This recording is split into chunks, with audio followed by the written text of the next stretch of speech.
Dan and Corey here, welcoming you into Libservative. The great fundamental issue now before our people.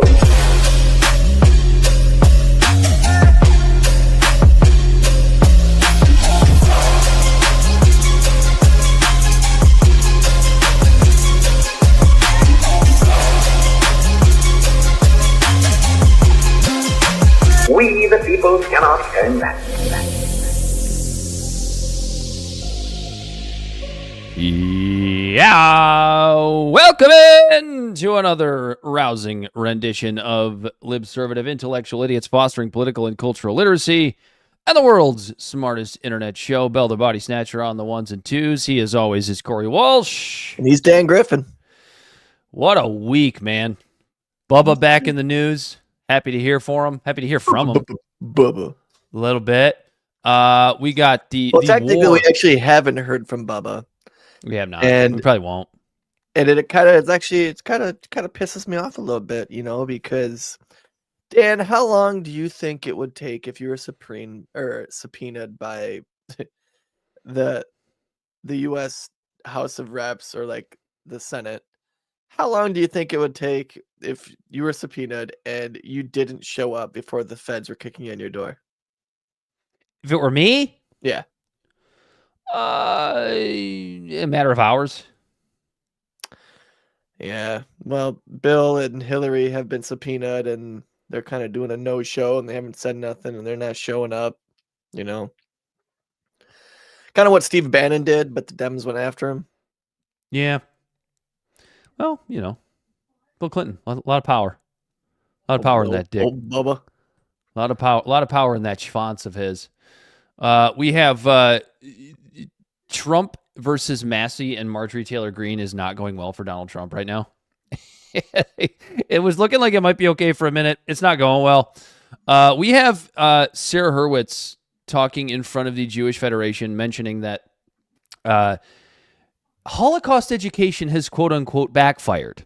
So we'll get into that. That's pretty much that's pretty interesting stuff. We have mayhem in Dearborn, Michigan. Now this is near and dear to my Corey and Bell's hearts because we've mentioned on the show before. We're like a 20-minute drive from downtown Dearborn, Michigan, the place where there apparently is just rampant with Sharia law. What's so funny about the word Sharia is like it just means like the law of like it's like when you say Sharia law, you're basically saying like law. I actually made a joke with one of my Muslim buddies from Dearborn, whose cousin is an attorney, and we said you need to open up your own law firm when you have the money to do so, and just call it Sharia law because that would be fucking hilarious. Yeah, Sharia is the system of Islamic moral and legal guidance based on the teachings of the Quran and the traditions of the Prophet.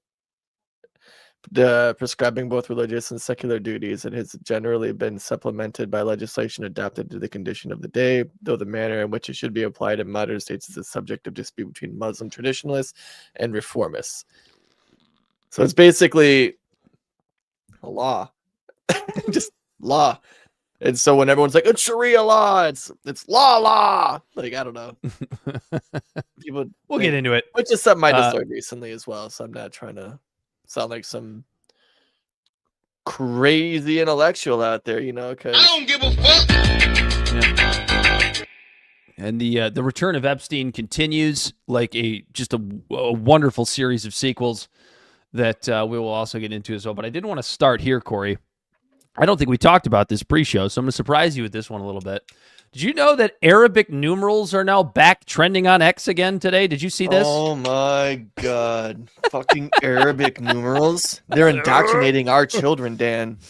Yeah. They Absolutely. didn't ask me for permission for my kid's school if they could teach him Arabic numerals. Here's why it's great. Because it is honestly... It is, yeah. Well, there's a lot of that. It is honestly... What's next? The hydrogen monoxide in the water? It's a great, that's water. It's just a wonderful engagement. It's one of the best engagement baits that I've seen on X in quite some time because it started with a poly market poll from a couple of days ago on November 17th. It stated that a majority of people want Arabic numerals banned from being taught in New York City schools. Now, it turned out to be a satirical post. Of course. It's a satirical post. No such poll actually exists. But it didn't stop morons from pointing out the obvious and calling out right-wingers as idiots for supposedly not knowing what Arabic numerals are. And people are absolutely just feeding right into the joke. So they're actually pretending to be offended by the fact that Arabic numerals would actually be taught in American schools. So it's an unbelievably brilliant piece of engagement bait by Polymarket. They nailed it. It's my favorite kind of engagement bait. It's the kind where you get people to call others morons for not knowing something obvious. And then those are the people that just that don't get the joke is actually on them. You see what I'm saying? How it all kind of flips on its head. Like, this was designed to get normie liberals to be like, man, Americans are fucking dumb. But everybody else actually already gets the joke. So the joke is actually on you. For exposing yourself to thinking you're smarter than other people. Yeah, it was brilliant. It was a wonderful piece of engagement bait. It's still going on right now. Brian Krassenstein posted it, and like you could just tell, like every ratioed comment after his was like if it's on the internet and it's too good to be true, it probably is. Okay. Yes, everybody knows that Arabic numerals are just numbers. Everybody knows that. Right. It is a 2012. Like that joke used to fuck, but it's just overplayed. It's like a whoopee cushion. It's been done 75 times. Those damn Arabic numerals. Anyway, brings us to the return of Epstein, the story that just keeps on giving. Bell, you got the video, because I think Alex Jones summed this up best back in 2018. It's crazy that this video was 7 years back old. when he's I forgot back when he was talking about Syria. Alex Jones summed this whole thing up just perfectly. The situation with Trump and Bubba. Go ahead, Bell. Go ahead and roll that beautiful footage. There's no video of President Trump sucking a ding dong. And so what if there was? That's a lot better than World War III, Owen. I never sucked any ding dongs. I'll tell you, if they were going to blackmail me to start World War III about one, I'd say, hey, I sucked a golf ball through a freaking garden hose. Didn't you already tell Der Spiegel that? Now, the son of a bitch walked in there in my own office when I'd splattered stuff on myself when I was changing shirts. He goes, oh, that's a good shot. Let's get your shirts. And then he goes, I go, hey, have some of this chicken and sausage. So technically, I said, Jones offered me his sausage. Yeah, give me a break, you son of a bitch. I like women, not men. And if I like men, I'd be proud of it. I'd have a lot of them. But I ain't ever been in bed with no man. I've been in bed with probably 300 women. And you sons of bitches sit there and you play these games, and I'm sick of it. So dude, that sounds like someone that was gay. Daddy, you're my daddy.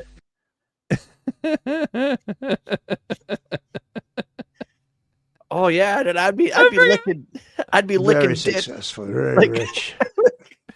I heard that phrase today. I think Have you ever heard the term just bitch licker? no. It's probably derogatory. I think it's like I guess it wouldn't be because you could be lesbian or a straight male, and when you're going down on a girl, you're a ditch licker, brother. You're gay. Dude, I heard that, and it was like, and it was that one fucking guy. He's such a douche. What's his name? He's the one that like tries to be super manly. It's Andrew something, not Tate.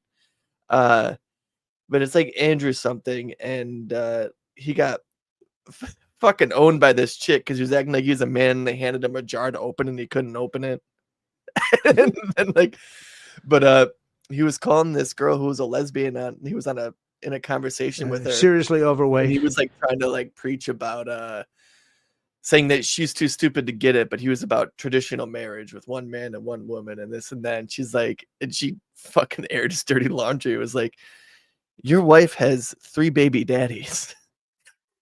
And so he went off. He's like, oh, listen to you. And he started calling her like a dyke and shit. And I'm watching this like, holy shit, dude. She really, really don't bring my wife into this. Triggered him. You insulted my intelligence. Like, so like she thought it was game on.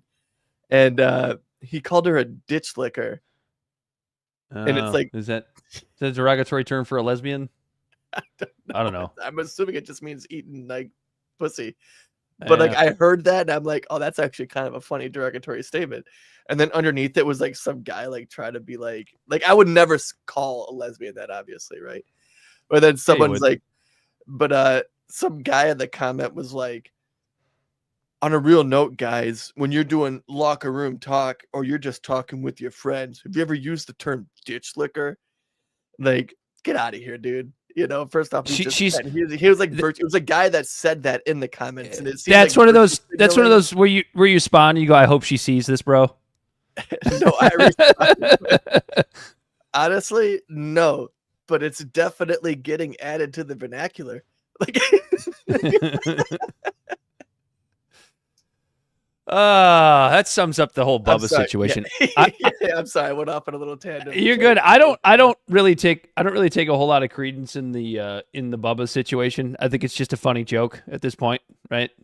I don't think we're ever going to get any evidence that Donald Trump went down on Bill Clinton. Although I hope he did. I mean, whatever it is. Yeah, it's like I don't care. It did get me thinking about something philosophical. Yeah, I agree. It did get me thinking about something philosophical, though. Like, whose lips do you think have been closer to Bill Clinton's schlong, Donald Trump's or Hillary Clinton's? Ooh. Because I think the answer might really be Donald Trump's. I mean, it is a bold move to assume that Hillary Clinton performed fellatio on Bill. Bell, see if you could find it. There is a picture, and it might even be a video of Trump. Grab it. Yeah, right, no, I'm just kidding. The biggest load that we've seen. I think you guys honestly, are ruining my Google search history. I just want you to know this. That's totally fine. We don't care. Fuck yourself. If the FBI comes, they're going for Bell first. The FBI is going to come, and then they're going to go grab Bell. Yep. That's right. We got his search history looking like a goddamn... The biggest load that we've seen. Dirtier than Dearborn, according to Jake Lang, or whatever. I never sucked any ding-dongs.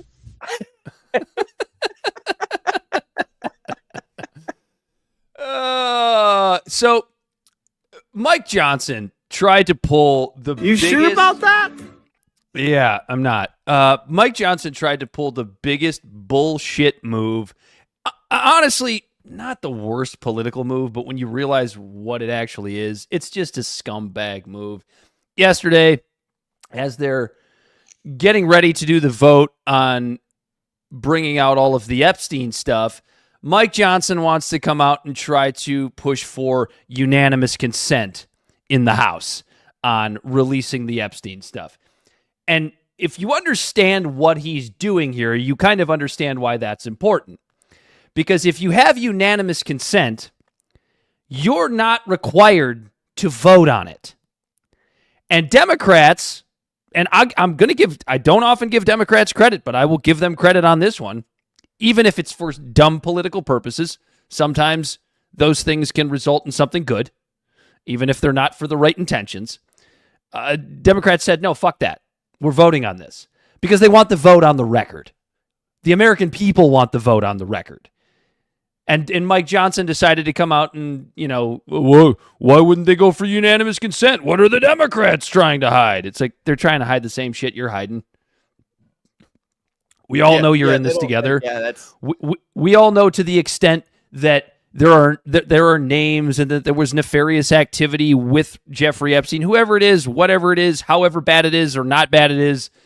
There are people on each side of the aisle that are power brokers. Yeah, which they have done unanimous consent before, but it does definitely just hides who voted for it. Like one example I found was the Pandemic and All Hazards Preparedness Reauthorization Act in 2013.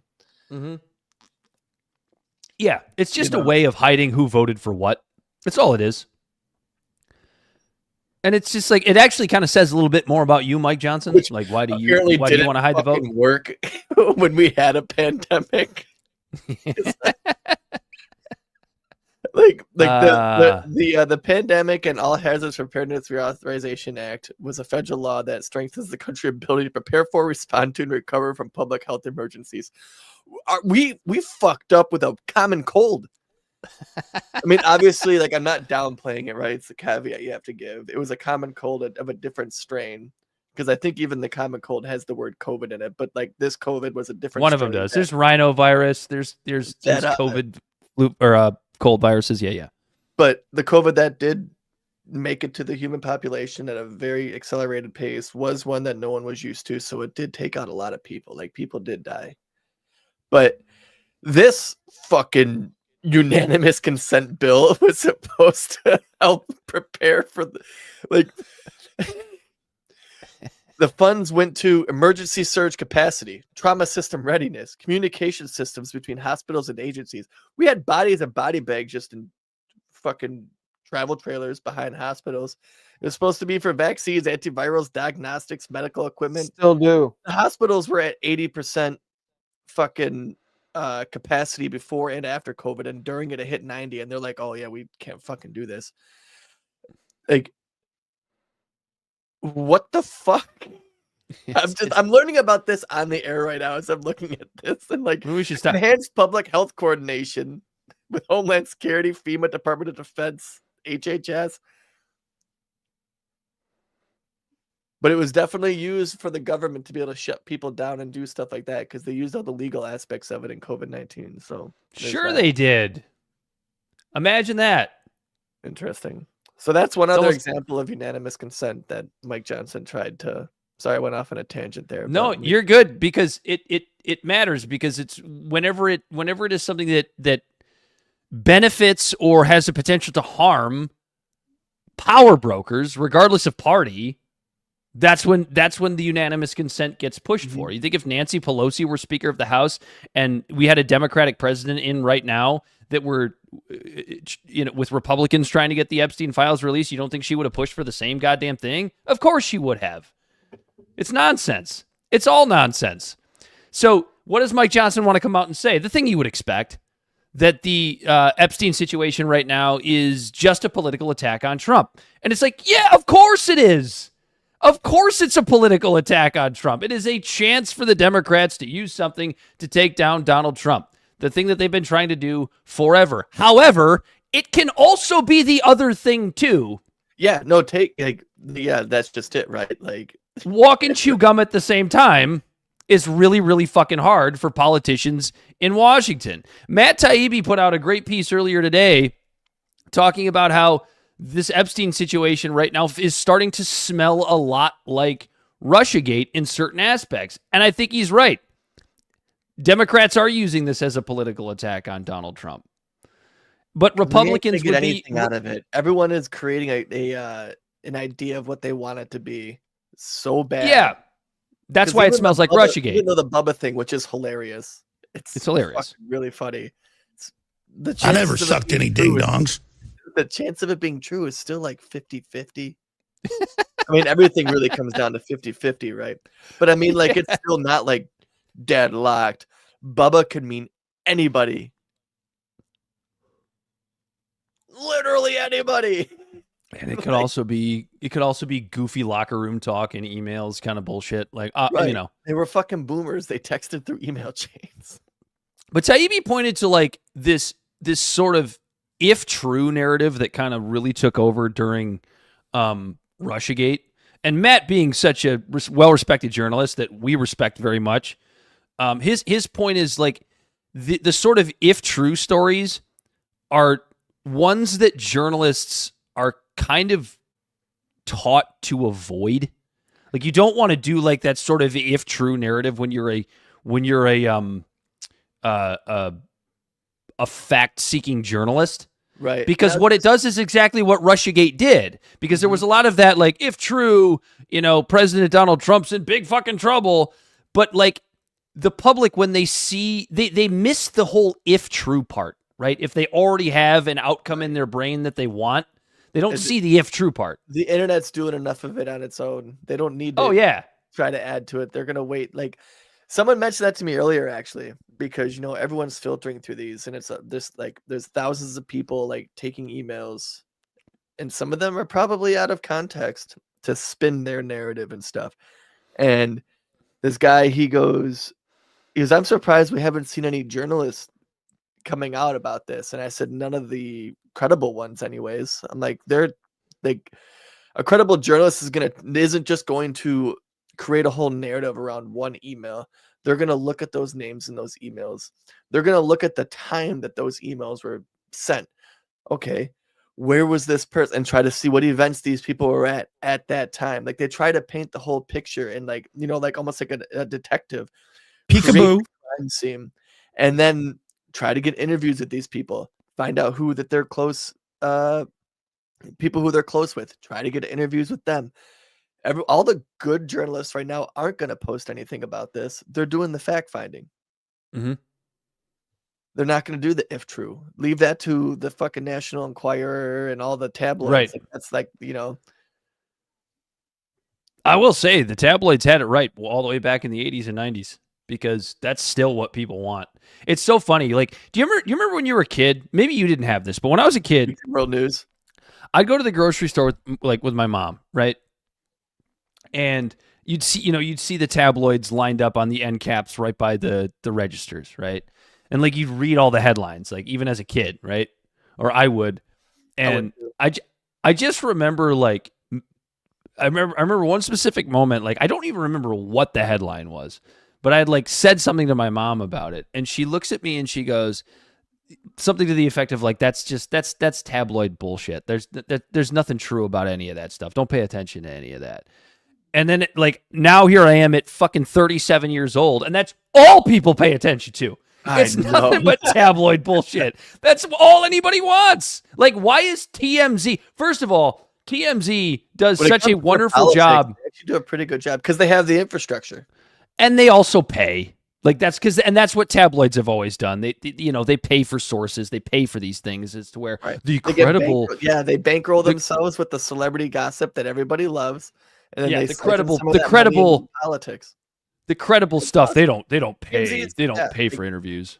Again, any article you read about anything, if it's anything that seems like pretty like important, fact check it. Find another article that talks about it. Maybe find one that's the opposite side of the spectrum. Make sure the story is fucking true, right? And then not a sponsor, but Ground News is a place to go to. Ground News, Straight Arrow News is another good one.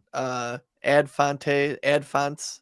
I don't know if they say it fancy or not, but that's one that you none of which are sponsors for the show. None of them are sponsors, but it's like you'd be amazed that if you just read about topics from either side of from both sides of the spectrum and have a grasp of where their bias is and stuff like that, and when you read stuff like how you're just not. It takes a little work, but you can decipher it. It's decipherable. So let's take a look at the timeline here when it comes to the release of all of the Epstein stuff, right? So first you had hold on, this is a little bit of breaking news. Trump did just sign the Epstein bill. He did? Okay, no surprise. Ago. No surprise. Just throwing that up. No, that's good. The wrong one again. I don't know why this is so hard for you. Every time, man. Let's take a look at the timeline here. So Trump, not necessarily Trump himself, but a lot of the folks that were angling for spots in his cabinet during the election were just hammering home, we're going to uncover it. We're going to uncover everything about Epstein on the campaign trail. A little bit from Trump, but more from the people that were angling from cabinet spots, right? So that's how this whole thing started. Then Trump gets into office, brings in his cabinet, and the crackerjack AG that is Pam Bondi, and yes, I say that facetiously, gives a binder to all of the pro-MAGA influencers that supposedly contain the first drops of the Epstein files, when it really turns out that it was just a coloring book that Tim Pool still sometimes uses to reduce the stress of trying to fearmonger his audience about an impending civil war. He's getting better. I will say this. He's staying inside the lines from what I hear. Good for Tim. Next on the list. Epstein was trafficking young girls is what we found out. But he wasn't trafficking them to anyone. Just taking them for a joyride to the island against their will for no fucking reason. Then we have, just a few weeks ago, it moved on. Now it's a Democratic hoax. To Trump's credit, that line has worked a few times in the past, and even for good reason. But you can only go back to that well so many times when you're dealing with people that, you know, haven't had like the red food dye from their MAGA hats seep into their brains. Then you have just a couple of days ago. 40 dye, Dan? It must be. Bobby should look into that. Just a couple of days ago, we moved on to Congress almost unanimously deciding to release the Epstein disclosures. And now, as Bell's about to play in this next video of Pam Bondi, we have a new investigation that will allow Pam Bondi essentially to redact whatever the hell she wants from anything that they have. Mm-hmm. Go ahead and roll that, Bell. A new investigation by the Southern District of New York U.S. Attorney prevent the department from releasing all of the remaining files. So we have released over 33,000 Epstein documents to the Hill, and we'll continue to follow the law and to have maximum transparency. Also, we will always encourage all victims to come forward. The next steps, Madam Attorney General, for the DOJ regarding what we assume President Trump will sign into the law with the Epstein files? Is this going to be on the Justice Department website? What are you doing here over the next 30 days, as we understand it? We will continue to follow the law with maximum transparency while protecting victims. When you say follow the law, Madam Attorney General, do you mean that you will provide all the files by 30 days? We will follow the law. The law passed both chambers last evening. It has not yet been signed, but we will continue to follow the law, again, while protecting victims, but also providing maximum transparency. Madam Attorney General, the DOJ statement earlier this year saying that the files would not release mentioned the fact that the review of the documents and the evidence did not suggest that any additional investigation of third parties was warranted. What changed since then that you launched this investigation? Information that has come for information. There's information new information, additional information. And again, we will continue to follow the law, to investigate any leads. If there are any victims, we encourage all victims to come forward. And we will continue to provide maximum transparency under the law. Wedding, Madam General. On Ryan Wedding, you mentioned, Madam Attorney General, the issue with the new information that you just indicated, is the department seeking information perhaps from the Epstein estate, because Mr. Blanche did not have that information when he interviewed Ghislaine Maxwell? What new information, and would you limit the new investigation to just those named persons that the president talked about, or is this a broad, open-ended investigation? I would refer to the Deputy Attorney General's post that he put out on X, and we're not going to say anything else on that because now it is a pending investigation in the Southern District of New York. How convenient. Now it is a, yeah.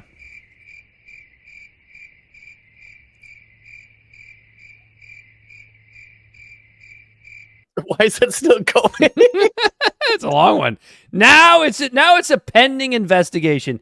How convenient, Madam Attorney General. I got the too long didn't read version of that of her like stumbling over her words, responding to those questions. Oh, Jesus Christ. Oh man, I don't know. I just it's so, it is, honest to God, it is so predictable, because when you had texted last night, I don't remember what the hell I was doing, but you had texted me what the final vote was in the House and how you had one dissenting vote. I don't even remember what the guy's name was that did dissent. I didn't think it was important. I don't really care, even though he's going to be the guy that somehow is scapegoated into being whatever problematic thing you think he's, whatever problematic person you think he is. When I saw that you had one dissenting vote in the House, I went, something reeks.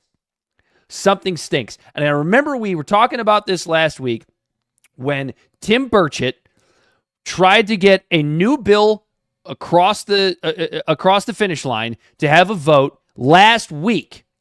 And the committee went, yeah, we're not going to do that. And I went, and then Bell had announced that the vote was going to take place Tuesday, which would have been yesterday. And I went, oh, so they got like 6 days to figure out how they're going to fuckerize this thing to make it so that nothing actually has to get released. And here we are. This shit is so predictable. It is so predictable. And here's the thing about it. I'm not one of these people. I don't think you are, Corey. I don't think Bella is either. I don't think most Americans really are. As much as the two parties want to utilize this thing as a weapon whenever they have an opportunity to do so, nobody really gives a shit who's in it. I mean, we do to the extent of, like, they need to be held accountable. But, like, I'm not rooting for Donald Trump to be in this thing to get in trouble. I'm not rooting for Bill Clinton to be in this thing and get in trouble for it. I'm not rooting for any specific outcome, for any specific...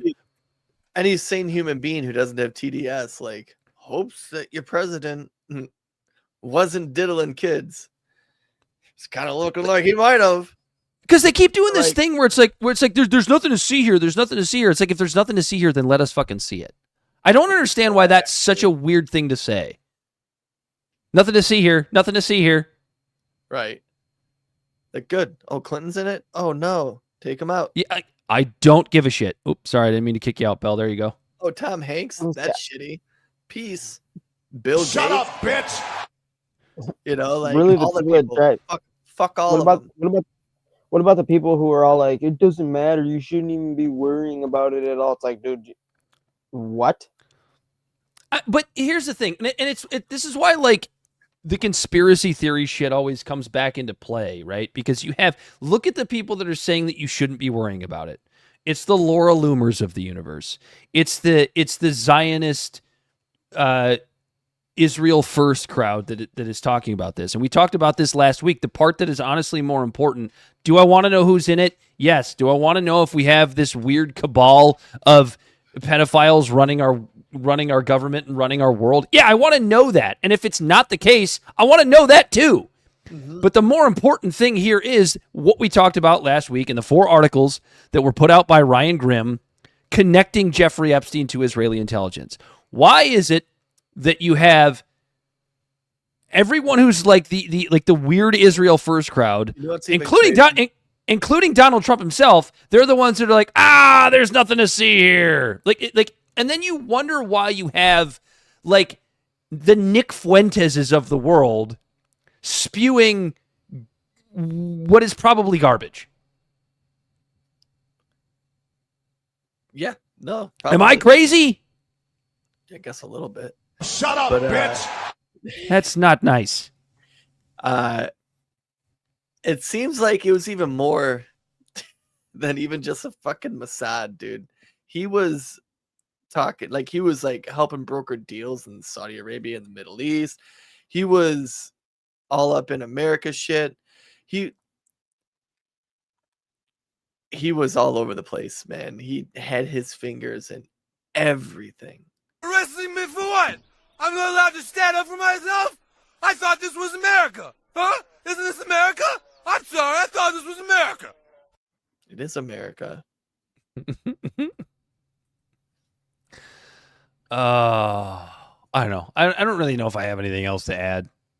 No. Other than just I got a video. The distraction that's involved with it. Go ahead. It was one of the TikToks I was going to share, but since we're on the topic of him being a part of Epstein being a part of Mossad and stuff like that, this stuff I'm finding more and more fascinating too. This guy at work, he keeps mentioning it, and it's making me more and more intrigued. This fucking guy, Epstein, was essentially like Game of Thrones. Any Game of Thrones fans out there? You remember Littlefinger? Never watched it. Okay, so there's this guy named Littlefinger in fucking Game of Thrones, and he wasn't ever like a person of power. He just ran some brothels, which the simile is the Peekaboo. Astounding. But he basically had the ear of like every powerful person, and he was blackmailing people, and he was doing all sorts of shit like that. And it seems like that Epstein was essentially like the little finger in the real world. So Bell, there's one of the links, Epstein Rise to Power. Go ahead and cue that up. Because his whole life seems like a fucking like I don't know, like a movie. Daddy, you're my daddy. That might be actual audio. That might actually be actual audio of Trump talking to Bubba. Or Epstein himself. Who knows? You've done a hell of a lousy job.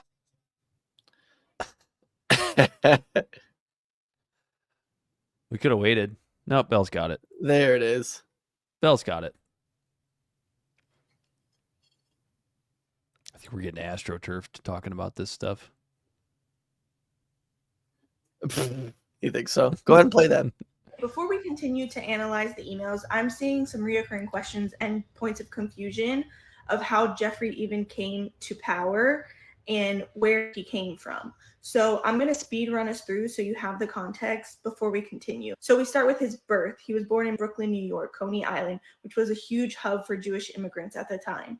They did not come from wealth. His parents worked in the NYC school system. There is no evidence that his family had any sort of like intelligence ties.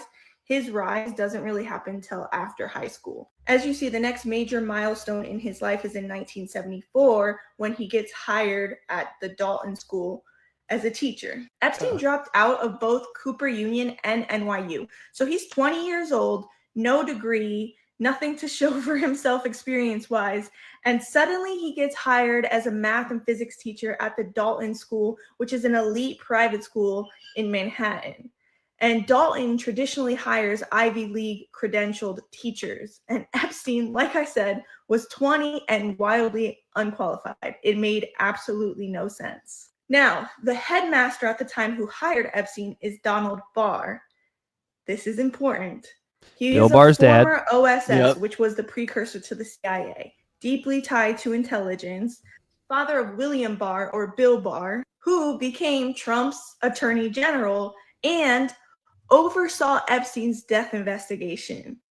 It came full circle with that family. Very interesting. They put him on the map, and then they were there for his end. This is his first intelligence-adjacent placement in his life, and during this season, he charms wealthy families and builds a Rolodex of billionaire parents by tutoring their kids. Because although he dropped out of school and didn't have a degree, he was extremely smart. When he was in school, he jumped 2 grades because of how good he was in mathematics. He had all the qualities you would need to succeed, and he used those to charm wealthy families and build a Rolodex of billionaire parents. His next major milestone was leaving his Dalton school teaching job and joining Wall Street at Bear Stearns. Again, another jump with 0 experience that made absolutely no sense how he even got in the door. So Alan Ace Greenberg was the CEO of the firm at the time, and he was a parent of a Dalton student whom Epstein tutored and was friends with. So this is how he got in the door. Alan Greenberg is a Russian Jewish immigrant, a proud Zionist, huge philanthropist for Israel, large donations, very interesting. So he starts in an assistant trader role. He's rapidly promoted despite no degree or experience. And then he joins a special products division handling complex financial instruments in I think less than 3 years, 4 years. Again, like an unheard of track. But this is where his intelligence usefulness becomes visible. He becomes a fixer, arranger for pretty decently wealthy clientele that he's meeting through this firm. He starts moving money for people, solving problems for elites. This is where he starts taking those baby steps to starting to collect some secrets, intel. Next major milestone is in 1981 when he strikes out on his own. He quit Bear Stearns suddenly ahead of a SEC insider trading investigation. Convenient. Oh, the timing is impeccable. He claims to start his own financial consulting firm called IAG. Investigations have found that that company was just a front. There was no client records, no SEC filings, no company infrastructure, no verifiable revenue. IAG was primarily a cover. His main op at that time, he becomes a fixer for the ultra wealthy. He takes it up a notch. Financial, logistical, personal, everything you can think of. This becomes the pre-Les Wexner grooming period because he starts to prove his abilities. So the next major milestone is his Wexner era, 1980s to the 1990s. This is where Epstein becomes Epstein. So Wexner, if you don't know, is a billionaire and the founder of Victoria's Secrets. He's highly connected in Israeli business and political spheres. He takes immediate, unusual interest in Epstein. Again, another leap that makes no sense unless he's being placed in these places. They meet through a network of wealthy Jewish philanthropists, AIPAC, Birthright, Mossad adjacent connections. Wexner is a huge AIPAC Birthright donator. In less than a year of them connecting, Wexner signs over power of attorney to Epstein. Epstein becomes a manager of all Wexner wealth and properties. Epstein moves into Wexner's mansion that later becomes Epstein's Manhattan headquarters because Wexner just gives him the mansion, which is worth like $90 million. Inexplicable in normal terms, but if you're looking at it through the right lens, makes sense. So this is really where he gets his first like real money. This is also where the sexual blackmail begins. Victoria's Secret had a pipeline right for someone like Epstein to exploit of young aspiring models. So Epstein used that to recruit teens. Multiple public testimonies emerged that Epstein posed as a Victoria's Secret model scout. This period gives Epstein his first real access and taste of sexual blackmail. And then his biggest milestone to date is the Maxwells enter his orbit. So Robert Maxwell was a triple agent for KGB, Mossad, and MI6. Again, all of this is public. So he's introduced to Robert Maxwell and then gets introduced to his daughter, Ghislaine Maxwell. And what Ghislaine brings Epstein is Israeli elite, intelligence adjacent individuals, diplomatic circles, European aristocracy, British political circles. And after Maxwell dies in 1991, suspiciously, just like a year after they meet, the theory was he was like a burned agent at that point. He was facing a lot of problems with all of these intersecting intelligence agencies. He fell off of his yacht. Epstein was now like the rising star. Convenient. So after Maxwell dies, Epstein's power, he just skyrockets into power. This is where Epstein becomes a multi-agency international asset, essentially taking over Robert Maxwell's position. The sexual blackmail turns into leverage, favors, compromise, intelligence currency. This is the era of his Lolita Express flights, his friends list, and his global network forms. Next major milestone, 1990s to 2019. Epstein's network links to CIA-adjacent U.S. elites, political, academic, financial, Mossad, connected individuals via the Maxwell pipeline, and figures like Eid Barak, the ex-prime minister of Israel, British intelligence ecosystem through the Maxwells and aristocracy, princes, etc. And then Saudi, UAE, and global diplomatic circles start to form, alongside Hollywood, tech, and finance. Epstein's arrest in 2008, next milestone. Epstein gets arrested in Florida. The case is derailed. A secret non-prosecution agreement is struck. The DOJ deal is so abnormal that multiple prosecutors later said intelligence was involved, no question about it. We have Alex Acosta on record saying he was told Epstein belonged to intelligence, so leave it alone. This is confirmation that he was protected by someone. Then we have post-2008 arrest. Instead of shrinking, Epstein's network grows. He travels internationally, meets world leaders, funds science and tech labs, connects with Israeli ex-prime minister Barak, Hakeem Jeffries. Blackmail pipeline. This suggests continued usefulness to multiple agencies. Then the final chapter of his life that we're aware of anyways, his arrest, his final arrest, death, cover-up in 2019. So he's arrested again. He dies in custody under impossible circumstances. The cameras fail suspiciously. The guards vanish or sleep. They release a edited video that has the coding that shows it was edited. William Barr, the son of Epstein's first employer at Dalton School, Trump's attorney general, oversees the investigation into his death. The files are sealed, the network is protected, and here we are in 2025. That was long as fuck. So I know it was long, but it goes into detail, and like you can like fact check all that shit. No, it's all right. It's all accurate. And there might even been a couple things she missed, to be honest. Right. But Epstein was in fucking everything. Yeah. I mean, nobody ever said he was dumb.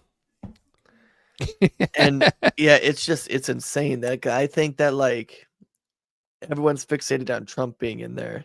Yeah, obviously because he's the president. Or Clinton. It's a bit depends what side you sit on. Right. Or the Clintons. It's funny. They're like, why are they going after Trump? And it's like, well, it's because he's the sitting president. Like, it's not hard to put two and two together. But he's fucking. I think Trump is just the surface, man. Like, we're talking a lot of crazy shit that we might see blow up here. Hopefully. Nah, nothing to see here. We're not going to see anything blow up here. Do you think that the reason that they maybe didn't want the files to get out, or Trump didn't, because he maybe was an asset at one point in time? Who, Epstein? No. Oh, Trump? Yep. Like an informant? Well, the defense. Yeah. The defense. He's a rat? Oh, no. The defense of the Trump crowd on this is that, he's the one who, he was arrested under his watch and all of his stuff. And it's like that's all well and good. Like I said, I don't give a shit if Trump is implicated in this or not. I really don't. I don't care who's in it. Right. I don't care who's implicated.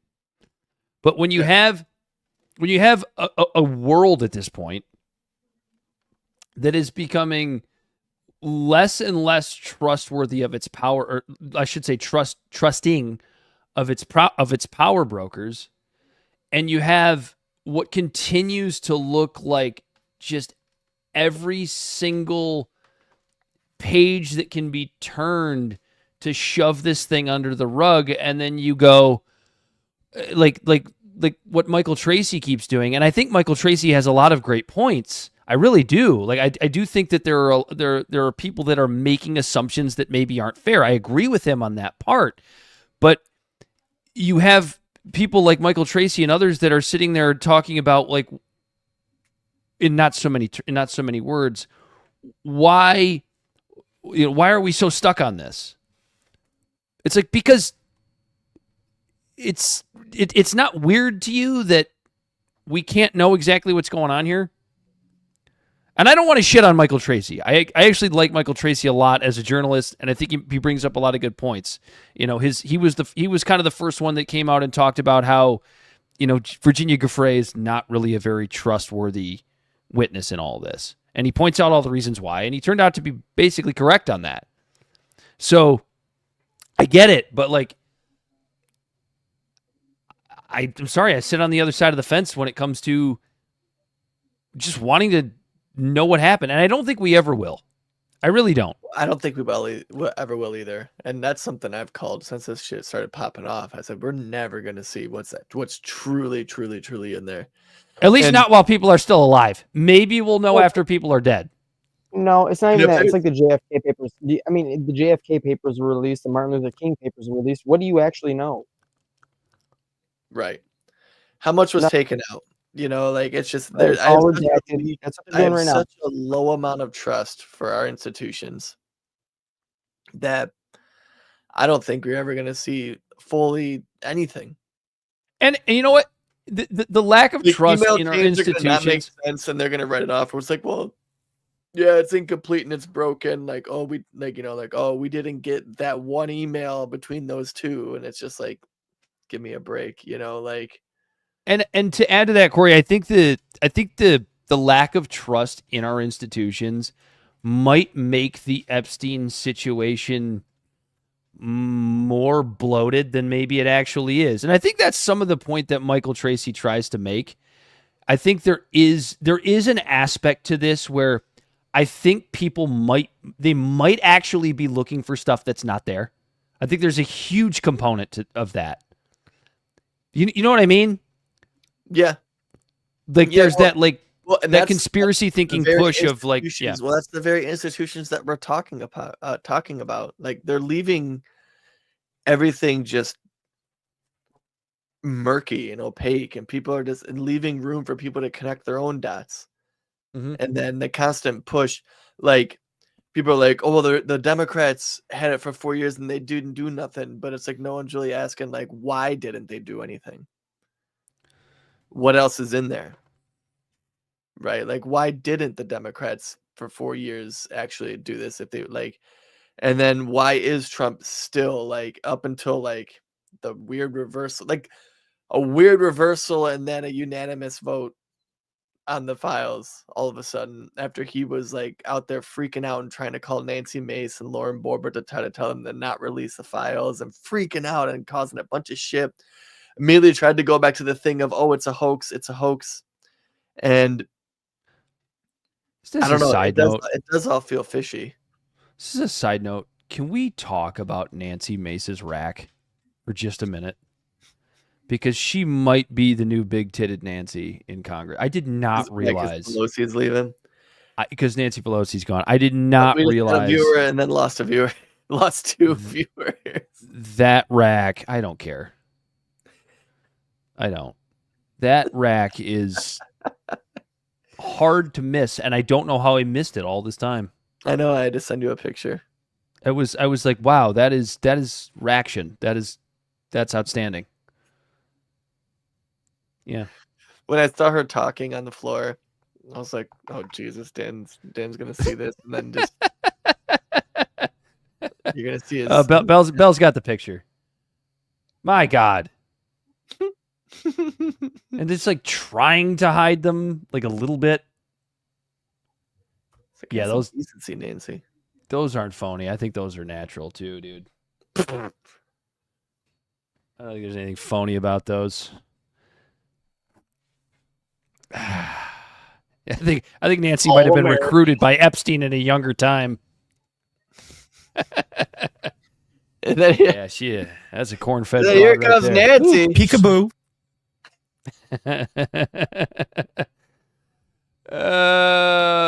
Sorry, I didn't mean to derail the conversation with Nancy Mace's glorious rack. Raction.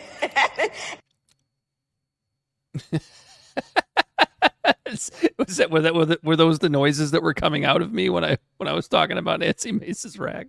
No, just what you. Yeah. Yes. How do you think this Trump versus Massey and Marjorie Taylor Greene thing is going to play out? I think Massey and Greene survive. I tend to agree. However, I will say this. I can never politically count out Donald Trump. The amount of times that this man has been down and out from a political perspective, he has already made the greatest political comeback of all time, or at least of my lifetime, at least of probably my parents and my grandparents' lifetimes. There's one major difference here, though. He ain't running for president again. Right. No, that's what I was gonna say. Is he's essentially a lame duck president at this point. Like he's lost a huge chunk of his base. He's lost all the minorities that voted for him. They're all gone. Oh, dude, yeah, the polls on the Latino vote are astounding. That's all gone. And then the independents that voted for him just because Biden was a corpse, they've checked out. You know, like he did this very big arm welcoming, like fucking giant umbrella type embrace of America. Like, no, come on, I'm a good guy, I'm a nice guy. Project 2025, never heard of it. I'm going to bring inflation down. Oh, I'm going to, he promised all this shit. Wars are going to end on day one. And nothing he really did came to fruition. So anyone who wasn't hardcore MAGA, but just didn't want Harris, and they dipped their toes in that Trump water, he's lost them. Mm-hmm. And MAGA's completely shifted, shattered, broken. It's in a million pieces. He's out here calling Marjorie Taylor Greene one of his biggest sycophants. Marjorie Trader Greene. Yeah. And I didn't expect her to respond, and she did, and I thought she responded well. I don't know what kind of world we're living in. I was talking to my buddy about this yesterday. I don't know what kind of world we're living in. I would never have said, I never would have thought I would have said that Marjorie Taylor Greene would be literally ever in the top 5 of my favorite Congress people. He said he did bring inflation down, and sure, but inflation is compounded year after year. Shit's still expensive. Nobody cares. There needs to, nobody cares that it's 7% anymore. It's clipping at 4%, but that 4% this year is still on the 7% last year. And sure, he's bringing it down this year, but it still compounds. Inflation, the number on the number on the price tag is what people actually care about. Nobody really cares about it's like GDP. First of all, nobody really even knows what GDP is. No, it's not even this is not even a reflection of the economy. It's not a indictment on Trump personally. Someone to bring inflation down, to bring down the inflation number, you're talking about immediately just stop distributing money. You're talking about collapsing the economy to let's not forget about the compounding issue of how idiotic tariffs are. He's made a lot of shitty, horrible economic decisions that we've talked about ad nauseum on this show, and it's kind of getting old a little bit. But I can't remember what I was going to say before that, where you so rudely interrupted me with Liberty's astute observation. Oh, I'm sorry, buddy. We were talking about. Oh, we were talking about Marjorie Taylor. Oh, I never thought Marjorie Taylor Greene would be in my top 5 Congress people. And here she sits. She's sitting at number 3, and she is nipping at Rand Paul's heels quickly on my Mount Rushmore. It goes Massey, Paul, Marjorie Taylor Greene right now, and then honestly in 4th, I actually have a Democrat, and that's Ro Khanna. Outside of those 4, I don't really care about most of these people. George Santos isn't on your... Yeah, but he's not in Congress right now. He would be number 1. But he's not in Congress right now. My favorite politician. Probably. Yeah, I kind of agree. But yeah, I think the person who needs to worry, honest to God, and I don't feel bad for him because he's the one who put himself in bed with this administration, and I understand why. Trying to gain power, everybody is, and that's J.D. Vance. J.D. Vance has a decision to make, and I don't think he's going to make this decision anytime soon because he's still got to be vice president under Donald Trump for 3 more years, 3 more years, and I think he's a pretty bright guy. I don't know how he's going to handle this. Because it's going to be if things stay the same, and he's going to be in the same position Kamala Harris was in with Biden. That's what I was about to say. But there's a little bit of a caveat to that because there are still 3 years, and a lot can happen politically in 3 years. But if things are similar as we approach an election in 2028 as they are right now, yes, J.D. Vance is going to be in a weirdly similar situation to Kamala Harris. Right. And you can't as much as administration because it was your administration, right? Yeah. No, and as much as I thought Kamala Harris was the worst candidate in the history of candidates, she also was really put in a tough spot. She was really put in a tough spot you're politically. Basically trying to defend the previous administration. They're hey, vote for us again. Same, you know what I mean? But. How do you come out and go, ooh, yeah, a lot of this shit sucked? And it's well, why didn't you say anything then? That's what J.D. Vance's. Why didn't you say anything then? J.D. Vance's best move right now is just to keep his mouth shut. Just shut up for a little while. Don't say anything. Try to avoid public appearances. Like, do what a vice president does and basically just don't exist. Like, that's pretty much what a vice... Like, your job's really easy. Just shut up. Just stay quiet. Go on vacation with Usha. Try to convert her to Christianity, whatever the thing is that you do. Whatever it is you're so desperately trying to do. Don't be a Dick Cheney. Just keep your mouth shut. That's all. That's what JD Vance needs to do right now from a political perspective. If he wants any chance of winning 2028, yeah. But I don't think he will. No, the whole Trump administration has burned all of their capital, dude. Mm-hmm. And that's what I was getting at earlier. And they burned it so fast. Like, I think we called before the election. I think you and I both had a very similar prediction. Like, this isn't going to go well. And we gave you all the reasons why we didn't vote for him. And most of those things are coming to fruition. I just didn't expect them to come to fruition within a year. You know, I thought it would take a little bit of time, but it was quick. Expected also. Yeah, Liberty says Trump's pretty much handed the 2028 election to the Dems. It's like, yeah, okay, that's easy to say. It's easy to say right now. 2028. But dude, if there's one thing we know about politics in this country, a lot can happen in 3 years. A lot can happen in 3 years. 3 months. Yeah, clearly. A lot can happen in 1 year. Those are the types of things that are tough to predict. But I don't see them crawling out. Yeah, if there was an election in 3 months, 100%. It's gonna be fucking wild, man. Like, all these states, they went and did all this redistricting and the gerrymandering in like Texas and Utah and stuff. That would, like, the drawing of the lines was like based around the minority vote that they won in 2024. And then Trump completely burned all that capital. They might have just created a bunch of Democratic fucking seats. And then it caused the Democrats to go into a flurry. So then they created more Democratic seats in response to what now looks like Republican states creating Democratic seats. He's going to be a straight up lame duck president. Well, he already is that, but he's going to get impeached again. Well, for sure. Yeah, if at 2026, if the Dems take control, they're going to find a reason to impeach him. It's not going to be the correct. It's not going to be the correct reason to impeach him. But honestly, I'm glad you brought that up, because as Liberty's not the first person I've heard say that Trump has pretty much handed 2028 to the Dems. Honestly, and what will if the Democrats take back Congress in 2026? Mm-hmm. Does an impeachment help them politically? Because I think it's actually kind of easy to argue that it doesn't, right? They've already done this twice. Yeah, they'll probably try to go through what is it? Amendment 25. Like, it's not necessarily an impeachment, but it's like making them step down because they're not like up to the task. Yeah, sure, the 25th Amendment. Because they invoke the 25th, yeah.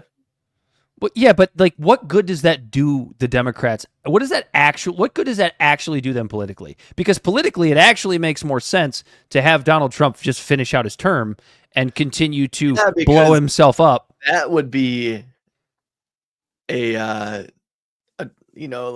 wild card, right? You do that, and then you're forcing the hand of JD Vance to be president. And what if he does an okay job? Yeah, so it's a little bit of a risk. It's a little bit of a risk. He won't, though. But I don't think anybody's capable of doing that job.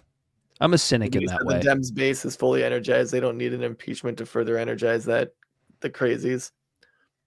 That's fair. I'm sure that. Yeah, but I don't think Liberty's wrong. But is the Democratic Party smart enough to understand that? We already know both parties are unbelievably out of touch with the American people. And the ones that are in touch are the ones that are being demonized. The Thomas Masseys, the Marjorie Taylor Greenes, the Rand Pauls, the Ro Khannas of the world. These are the people that are actually in touch, and these are the ones that are being demonized.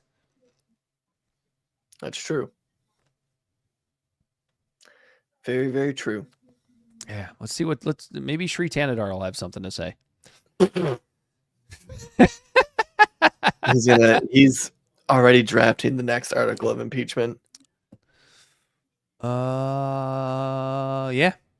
I think Massey and MTG are winning as of right now. A lot can change. A lot can change in a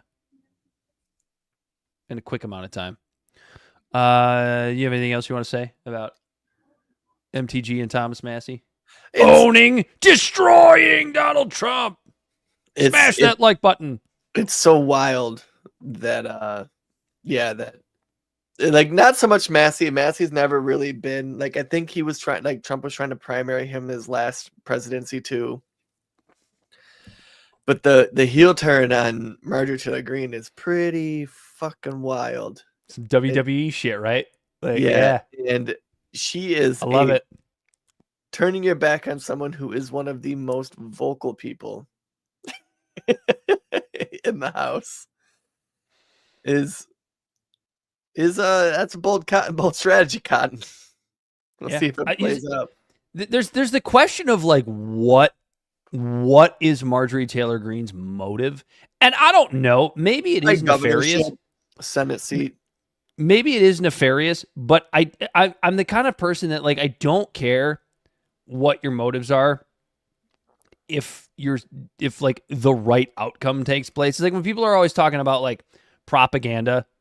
Like this is Russian propaganda, or this is Russian talking points, or this is a Chinese propaganda. I'm like, yeah, but is it real?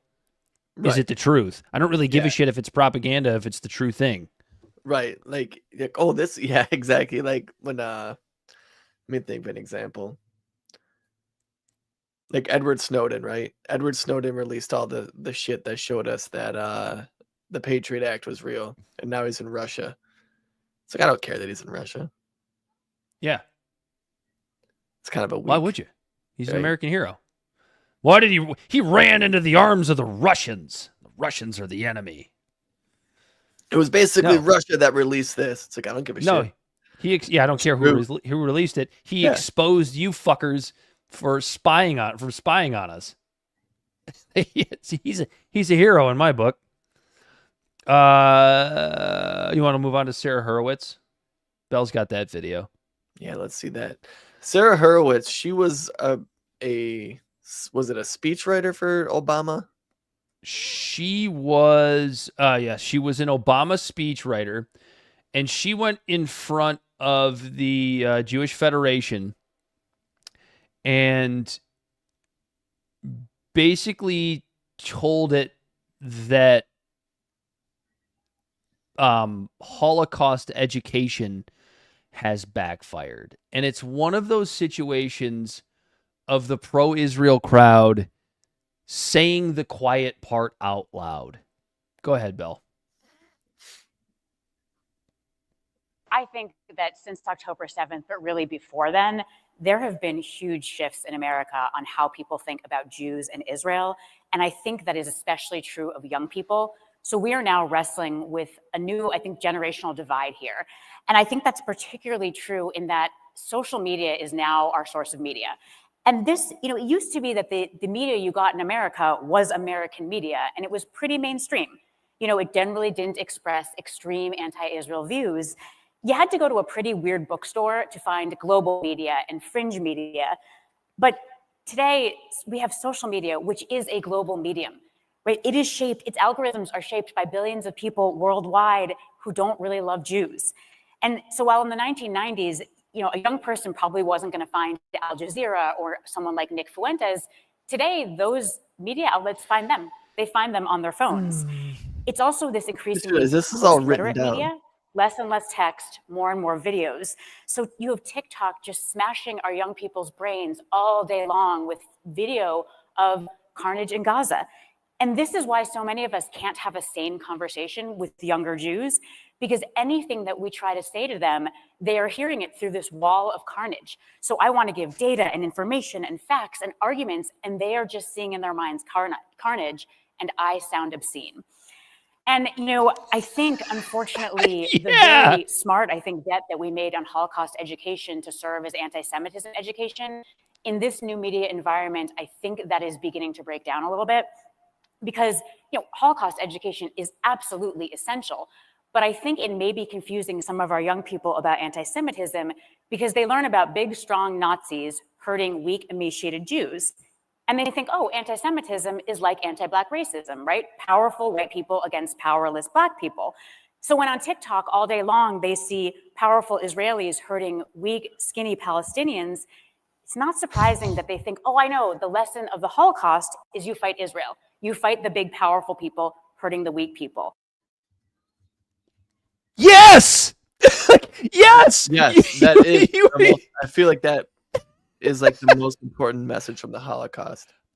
What oppressors do to oppressees. But that wasn't what happened to the Jewish people during the Holocaust. It was a tragedy, a travesty. Shouldn't have happened. But it wasn't unique. Mao killed millions. Stalin killed millions. All these people killed millions. Fucking there was genocides before World War I with the Armenian genocide and the Greeks and the Turks, and there was fucking genocides happening in the 80s and the 90s. Sarajevo, or is that how you say it? Sarajevo. Yeah, Sarajevo. Yeah, Sarajevo. There's an article I just saw, from New York Post, so take that with a grain of salt. I need to look into it. But an Italian investigator through The Guardian is looking into people sniping for sport, like rich people paying to hunt people for sport with snipers during that crisis. Like, there was crisis after crisis and like things after things, and like the Holocaust, it was just so you could use the term recency bias, is something that's so recent and such an atrocity that it's like, that's wrong. That should not happen again to anybody. She describes it is like we learned the wrong thing about the Holocaust, which is that the big nasty tyrannical government picking on the little fucking as she said, the little emaciated Jews. That's the lesson. Yeah, that's the lesson we were, as if that wasn't the lesson we were supposed to take from it. So what was the lesson we were supposed to take from blacks, it? Yeah. Well, no, she goes, are seeing it as oppression towards them, and they're thinking, oh yeah, she goes, yeah, oh my God, dude. Well, it's like, okay, so what was the lesson that we're supposed to take from the Holocaust? Because it sounds like, I'm not going to put words in her mouth, but what it sounds like to me is what you're saying is that what we were supposed to take from the Holocaust is that Israel's just allowed to do whatever the fuck it wants because Jews were treated so poorly at one point in history, or at multiple points in history. We know the history, and we don't think any of that was right either. But then she does this thing where she tries to shoehorn Al Jazeera and Nick Fuentes into the same space. Oh yeah, we can't gatekeep the fucking information anymore. You had to go to weird bookstores to find these books, and it's like, no. I think it was Ryan Grimm. He goes, nah, in the 90s you could find Noam Chomsky at any normal bookstore. Who, by the way, was also weirdly attached to Epstein, which is very concerning. Oh, and then she's like talk about the intellectualism and talk about what everybody fucking hates about liberals always is the elitism and the intellectualist elitist persona, right? I give them all this data and these arguments and this facts and this information about the Israeli-Gaza thing. And all they want to talk about is the carnage. Because, yeah, it doesn't matter what stats and shit you give them. They're watching children get blown up, and they want you to stop it. You can give them whatever fucking data you want. It doesn't fucking matter. Yeah, when I saw that, I was just like, what the fuck?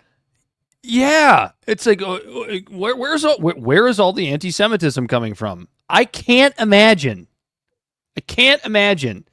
how an undereducated, 18-year-old kid would look at a video of Sarah Horowitz giving the scientific data, and I'm gonna give you the schematic. Carnage of emaciated Palestinian kids, and deciding, yeah, I don't think I like what Israel's doing.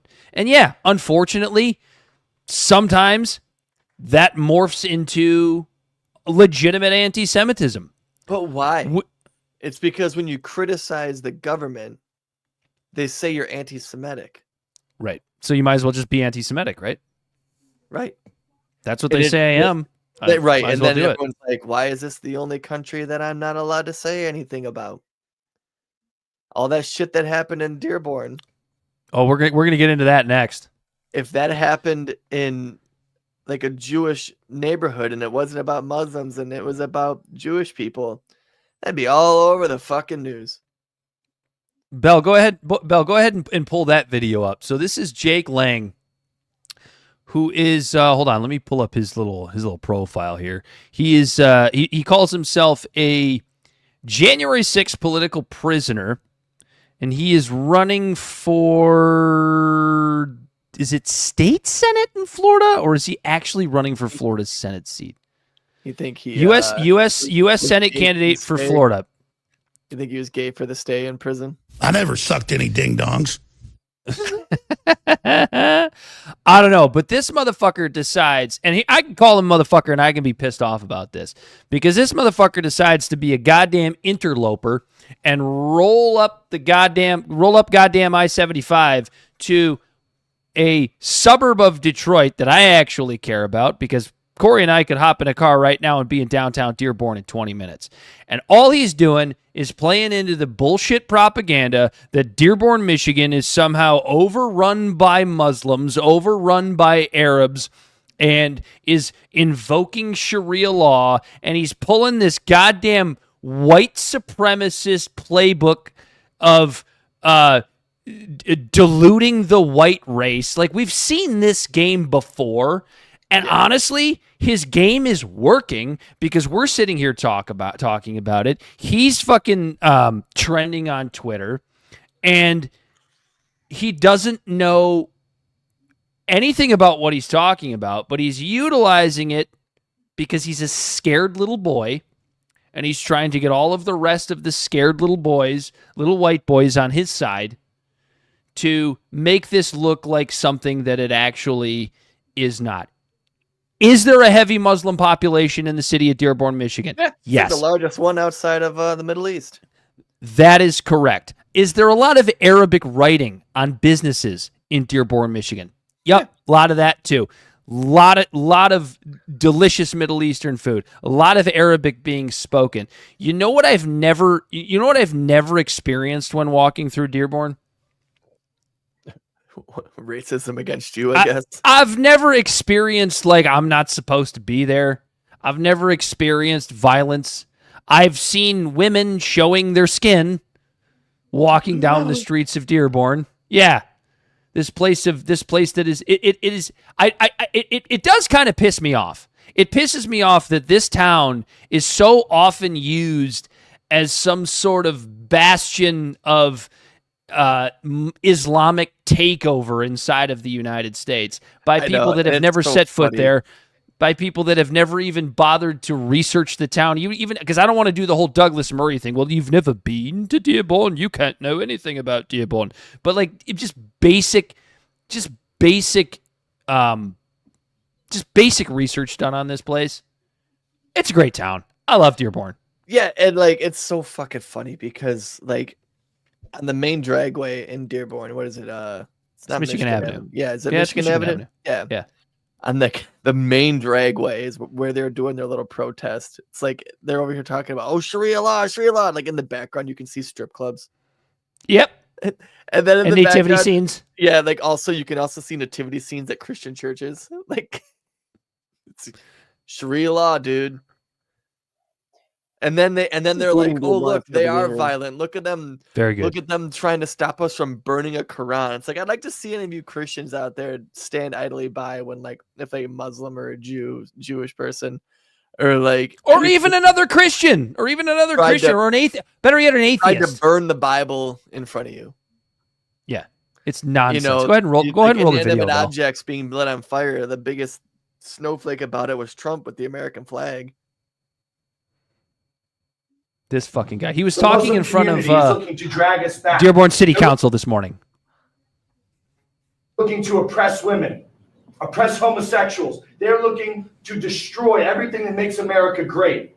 President Trump, send ICE into Dearborn. These people have overstayed their visas. They're H-1B chain migration invaders, and they have come to this country to destroy our way of life. We know exactly your laws in your book about lying to our faces, pretending to be Americans, wearing your suits. But that doesn't happen anywhere else where you guys are in charge. There are 53 Muslim majority countries, and in all of them, it is tyranny, destruction. It is shithole living. We have to call it what it is. You guys don't live like we do. We don't want you in our country. We will come and eat your shawarma in Somalia, okay? We don't need it here in Michigan. We don't need it in any part of America. We have a right to self-determination. Our founding fathers fought and died for our posterity, for white Americans. Amen. And we're being driven out. You come here and you marry 4 or 5 women and you outbreed us. You change the laws. You make all of our country look like the places that you fled from. We don't want you here. Respectfully, get the fuck out of my country. What happened?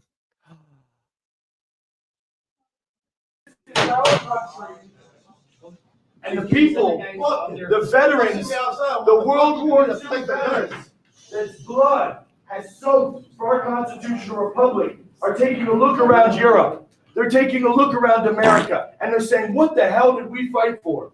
We have been taken over without a single shot fired. You guys are outbreeding insidious parasites on the American way of life. You will never look like us. You will never eat like us. You won't build buildings like us. You are nothing. You can build nothing. Just like President Trump's great American friends have said. You guys are not us, and get the fuck out. America first. America Meanwhile, only. Trump is God having bless America.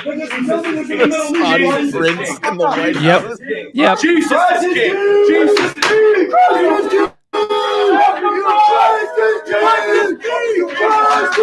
Jesus is king. Jesus is king. Let me grab my. He's got his little fucking military vest on. Jesus is king. Jesus is king. Christ is king! Your hands on me. Jesus, who the fuck is that guy? Jesus is king. Christ is king. Christ is king. America first. I live in Detroit. I'll be here tomorrow. Now they're in the parking lot. We're coming to make sure you Muslims don't take over. What are you going to do? 2 billion Muslims feel safe in America. Go. Keep walking. Your Let's threats go. don't Keep mean walking. anything. Let's go. You're We done. will Let's not go. surrender. We will not back down. This is what Muslim America wants us to do. They want us to cower. Christians, stand up, stand tall. America, across this country, rise up just like you did today in Dearborn. In Texas, It's time to in get Delaware, power. and What the will our rest founding of fathers the do? You asked for that. I'm not gonna go. Dude, and it's crazy, right? Because it's like I see shit like that, and it's we always talk about on this show and make jokes about how we would never run for office, and it's like I don't have any bright ideas. I don't have anything like I think that is like revolutionary that I can bring to like help the people.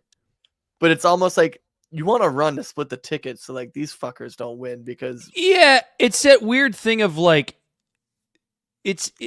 honestly, I think it kind of speaks to what a politician is, that a guy like this would run for office is obviously an extreme, but it's just there's so much lowest common denominator bullshit that wants to become a goddamn politician. right. It's like I can't do any worse. And to your point that you had made before, Corey, I want to bring this up again.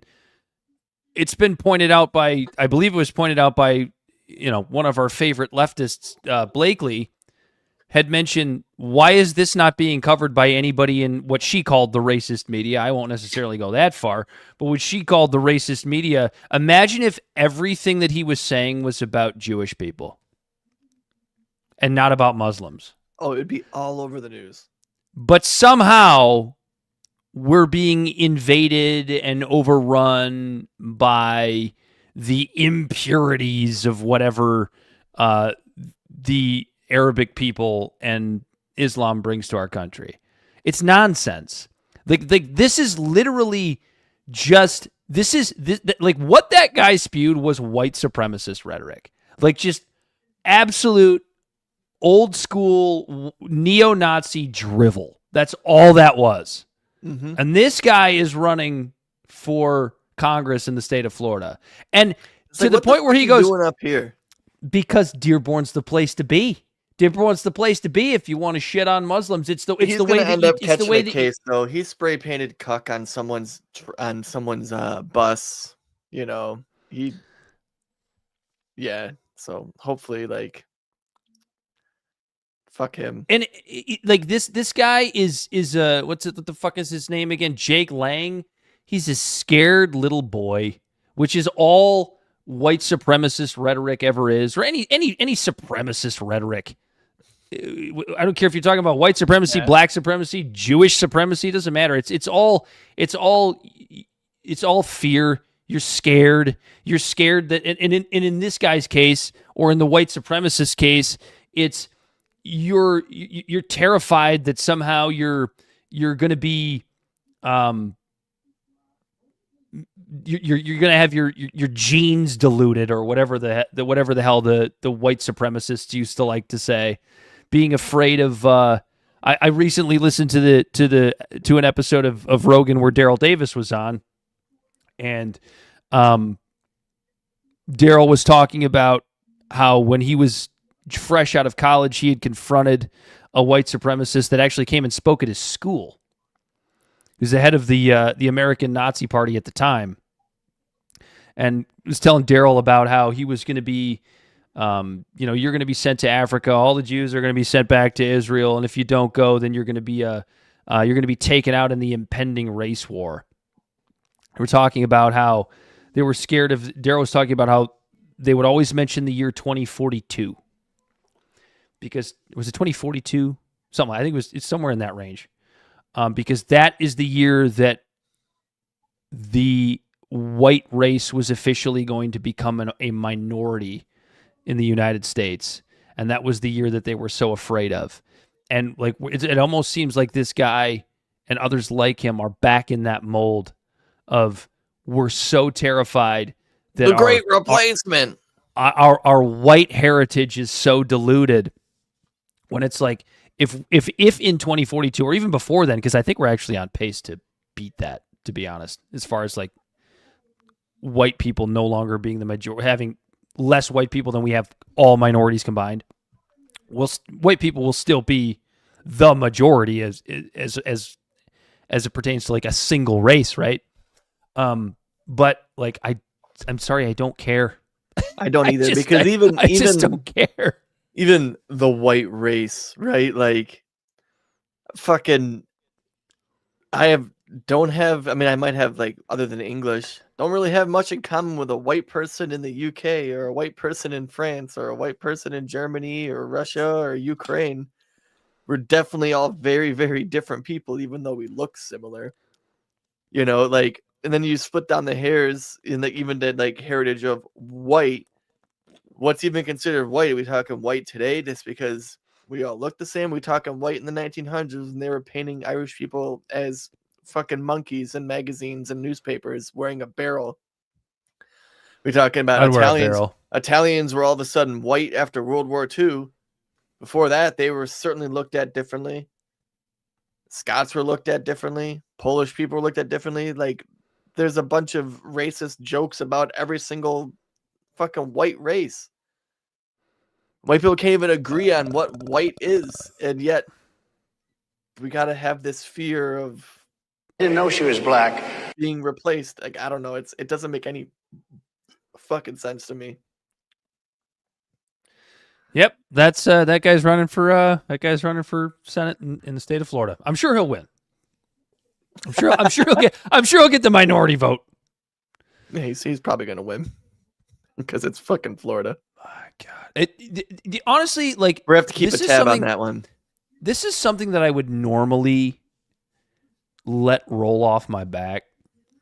But there is something to having Dearborn, a place that, while I'm not from that town, it's Metro Detroit. I consider it part of my home. and having a cocksucker like this fucking asshole come and talk to a city council and grandstand about how important it is for them to leave so that we have a white America, because that's what he was saying. It makes it a little bit more personal. I don't know if you feel the same way, Corey, but it makes it a little bit. If he had gone to like Milwaukee and done that, would I feel the same way? I don't know that I would. I mean, I would still think he was a fucking asshole, and I wouldn't support him, and I'd call him out on it. But I don't think it would feel quite as personal. You want to hear his policy priorities? Oh, fuck me. Do I? Seal the border and stop the migrant invasion, which I thought already Trump already did. Well, that's done. That's already been done. So we'll check done. Carry out the largest deportation operation in American history.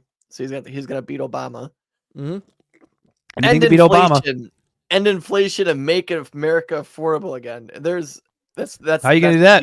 That's I don't know, but that's priority number 3. Socialist. He's gonna be a socialist. That's what it is. Socialism will solve it. Make America the dominant energy producer in the world by far. Okay. Stop outsourcing and turn the United States into a manufacturing superpower. Yeah, let's bring back shitty jobs. Okay. Large tax cuts for workers and no tax on tips. That's been done, I thought. Now listen, there is no explanation of how. Honestly, okay, so now you're talking me into something here, Corey. I want to see this fucking guy in a debate somewhere. I really want to see him, because I even think like a normie politician could school this guy in a debate. Like, I'd love to see him go up against like fucking Nancy Pelosi in a debate. And I can't stand Nancy Pelosi. I think she's an evil woman, but I would love to see her wipe the floor with an asshole like this. There you go, Dan. Defend our Constitution, our Bill of Rights, and our fundamental freedoms, including freedom of speech, freedom of religion, and the right to keep and bear arms, unless you're brown, I guess, in a state that you're not running in. Oh, here we go, Dan. Who is he talking to? Priority, and these are all in all caps, by the way. Do you have a boomer help him write these? Priority number 8. Prevent World War III. Restore peace in Europe and the Middle East and build a great Iron Dome missile defense shield over our entire country. All made in America.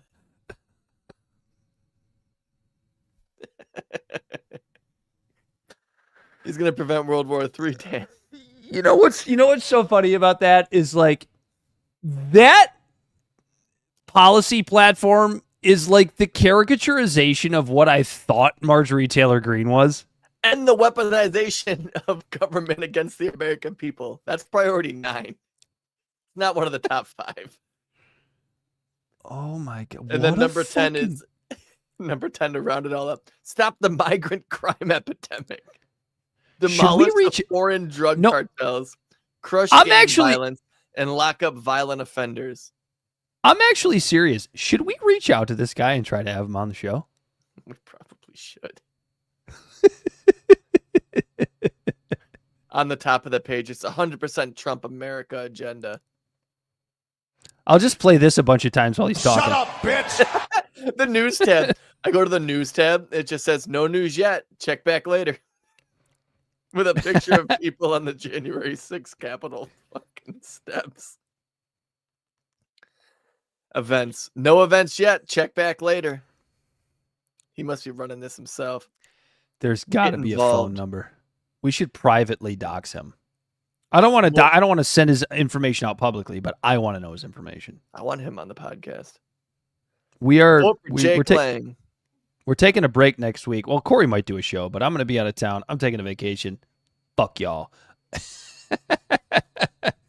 Nobody listens on Thanksgiving anyway. Not a bad idea. We should reach out to Jake. I'm sure he's a winner of an interview. God.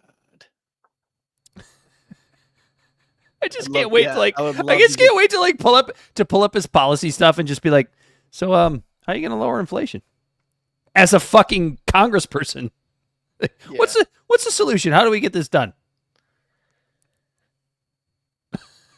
Yeah. How do we end inflation? How do we not lower inflation, Dan? End inflation. Is that what it said? Did it say end inflation? End inflation and make America affordable again. You know what, though? That's not that much different than Donald Trump's 2016 platform. That's scary. Oh, God. Prevent World War III. How you going to do that? Tell us, Jake. He's going to build an Iron Dome over America. Who's going to build it? How's it going to get paid for? Who are you going to get the permits from? I shouldn't be getting out in front of this. I don't want him to know what our questions will be. I'm sure he's a listener. I'm sure he's a rabid listener.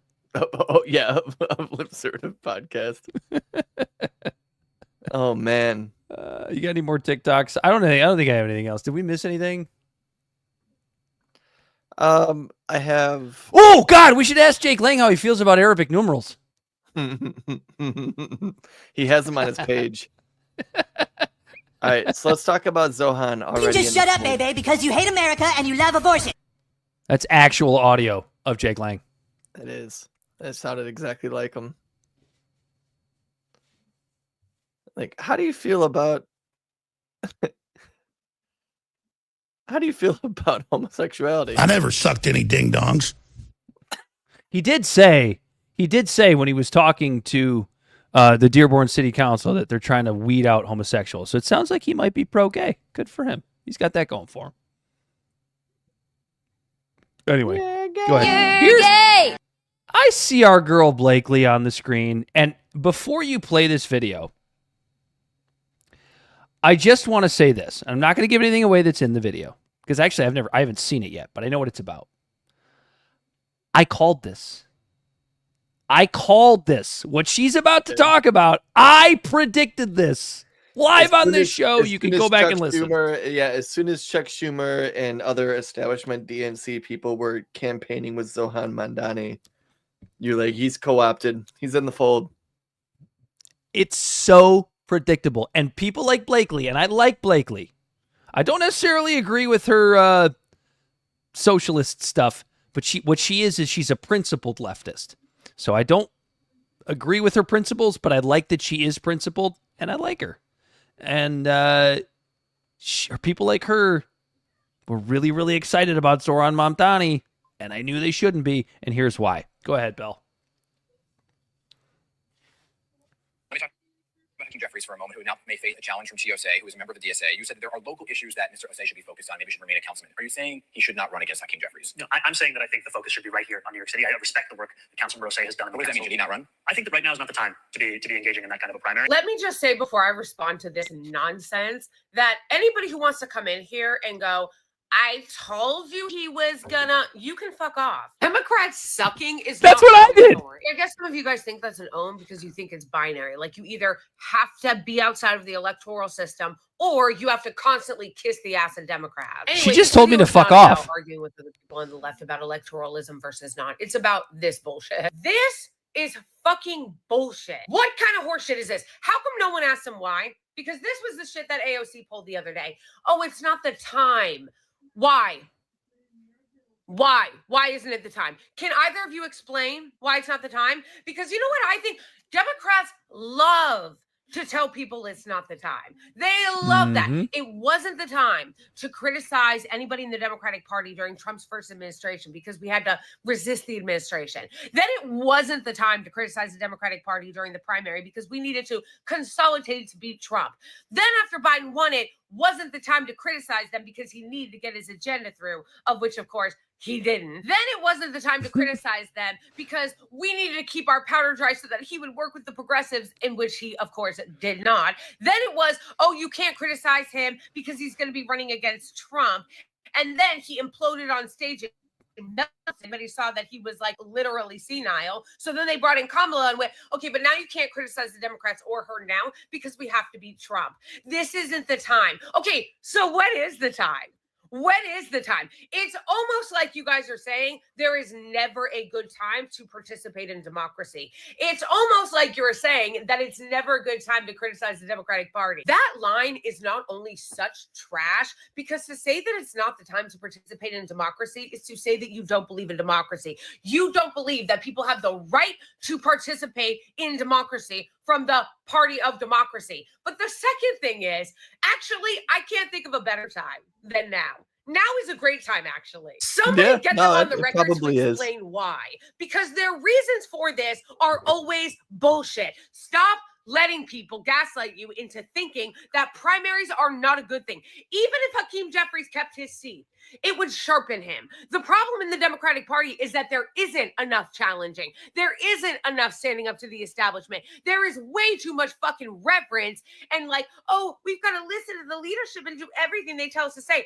Fuck that. Fuck. This is a time where people are feeling galvanized, and the same people that love to say, oh, we're going to take on the establishment, sound like they're trying to stamp it out. Yeah, I mean, now she did basically tell me to fuck off at the beginning of that video, but I think she's a little upset because I was right. People like me were right that Zoran Mamdani was ultimately going to cuck out to the fucking establishment. It's what Bernie Sanders did. It's what AOC did. It's what Hold that thought on AOC, Dan. Go ahead and roll this video, Bell. Name your progressive. Yeah, boy.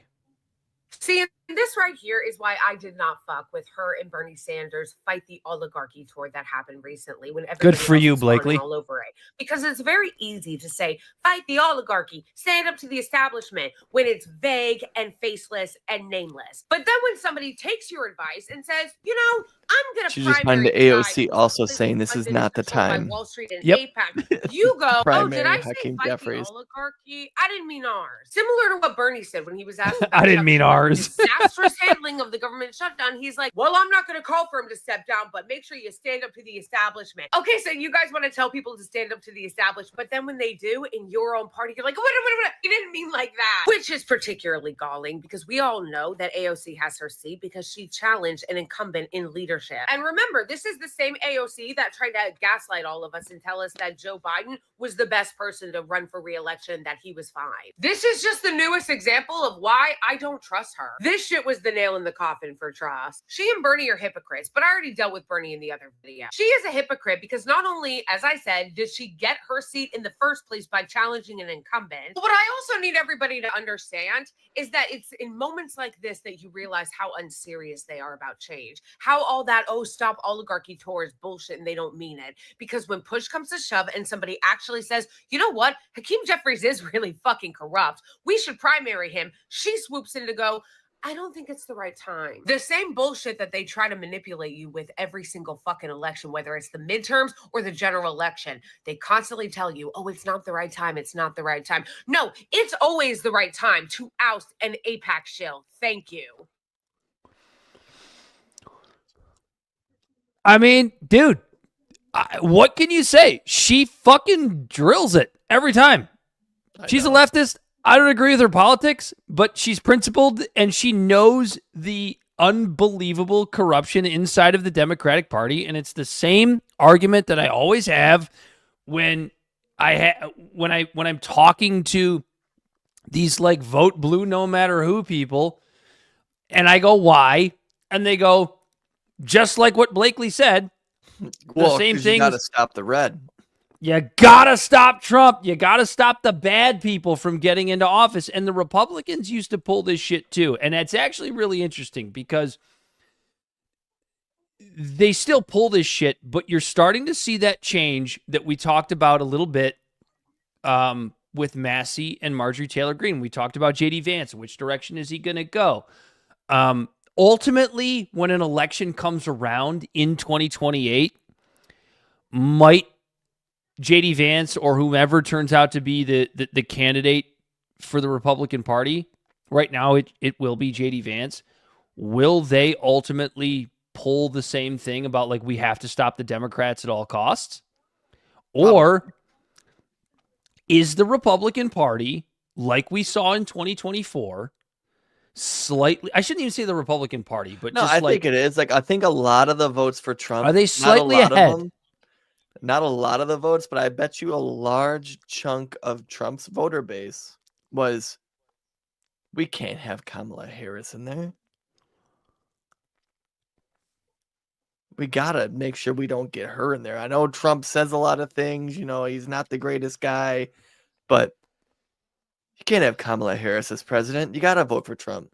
Oh, there was a lot of libertarians that cast that Trump vote. Dave Smith himself, Right. I think, was one of those guys.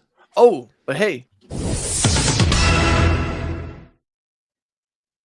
Yes. Senate Minority Leader Chuck Schumer said congressional Democrats will hold the Justice Department accountable to release the full and unredacted files on Jeffrey Epstein after Congress passed the bill mandating their release. Okay. So you thank God he's being tough, especially how well he handled that government shutdown. Got the Democrats put 40 million people on edge and freaking out like they weren't going to get money that they rely on from the government. Just to make sure that they didn't get anything in their compromise. Thanks, Chuck They Schumer. reopened the government. What a hero. Such a hero, that Chuck Schumer. My goodness.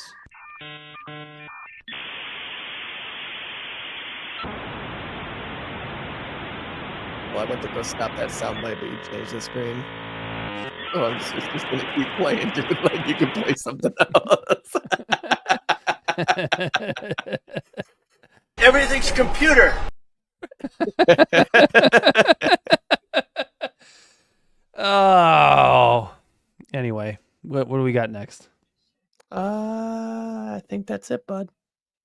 Bell's got another screen up there. Oh, yeah, there we go. Yeah, the government's open, in case anyone didn't know. The government? The government? Yeah, go ahead and play that one. We opened up the government. The DNC headquarters right now. Mad about that. Why? We got nothing. We always get nothing. Fine. No, it's fine. We just need a way to get people back on our side. IP is the hot thing right now. So could we get like an IP to run for president? Perfect. That would be so good because then if we get everyone to think Republican, Decepticon. People, did that leak that Trump sucked the Forrest Gump guy's dick? I thought it was Bill Clinton. People are saying it's Bill Clinton. What? Kamala Hillary. My bad. I fucked up. That's my fault. It doesn't matter. Right, well, we know. I guess it doesn't matter. We know where that was going.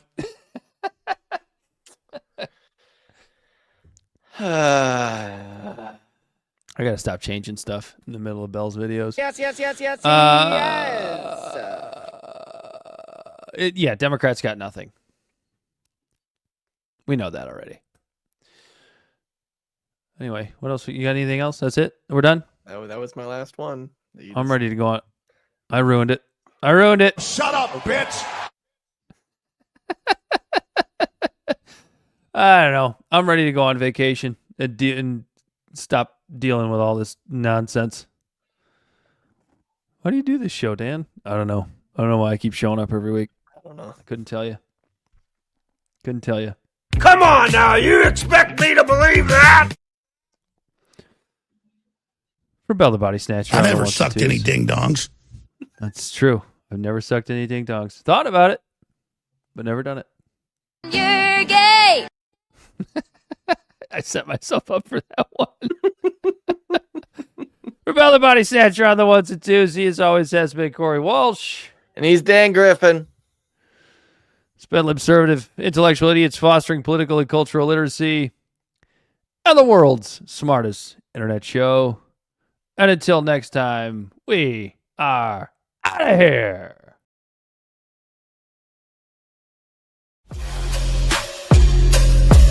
The great fundamental issue now before our people.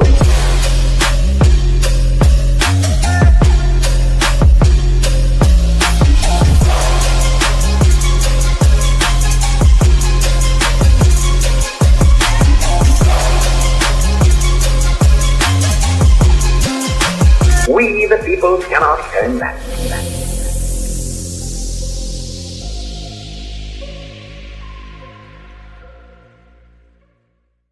Somebody must lead, or else the fight would not be made at all.